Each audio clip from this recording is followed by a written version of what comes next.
अस्सलाम वालेकुम नाज़रीन, मैं हूं अब्दुल अज़ीज़। आइए देखते हैं आज का खबरनामा। सिटी सिविल कोर्ट के पास एक ट्रांसफार्मर और कचरे की अंबार में अचानक आतिशज़दगी का वाक़या पेश आया है। इत्तला मिलते ही फायर ब्रिगेड ने मौके पर पहुंचकर आग को काबू में पा लिया है। आइए देखते हैं हमारे नुमाइंदे सैयद अजीम की ये रिपोर्ट।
खाली भैया देखो ये इम्पोर्टेंट है, ये पहले देखो।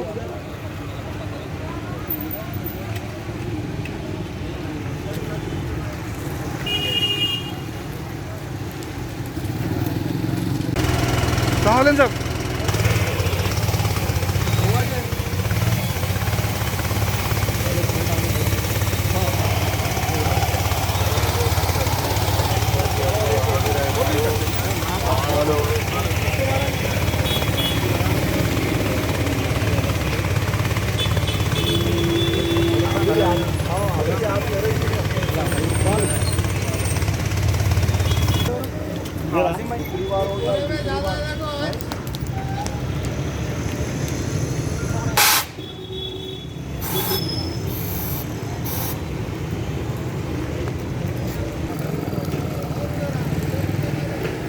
ये भी कुछ साइड पे जाके ओपन कर ले सकते हैं, उजाला होता बोला। मैं भी फोन करा एक एबीसी के ऊपर।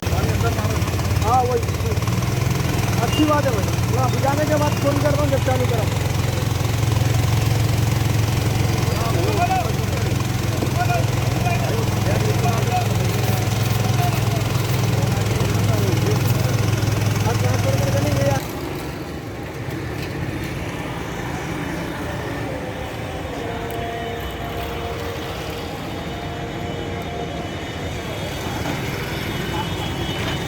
A1 टाउनशिप की एक और नई पेशकश। जहांगीर पीर दरगाह से 2 किलोमीटर पहले मल्टीनेशनल कंपनीज के करीब, जो कि बिल्कुल आबादी से लगा हुआ, बेंगलोर हाईवे से सिर्फ 5.5 किलोमीटर, बीटी रोड से लगा हुआ, तमाम डेवलपमेंट के साथ 5,50,000 में 100 गज का प्लॉट। A1 टाउनशिप में आपका ये छोटा सा इन्वेस्टमेंट आपका और आपके बच्चों का मुस्तकबिल बदल सकता है। आज ही तशरीफ लाएं और A1 टाउनशिप के इस प्रोजेक्ट से फायदा उठाएं। Office at pillar number 235 opposite fisheries department, Rajendra Nagar, Hyderabad. खबर है शहर की, खबर है गाँव की, खबर है सारी दुनिया की। 7H न्यूज पसंद आए तो लाइक कीजिए, शेयर कीजिए और सब्सक्राइब करना ना भूलें। 7H news.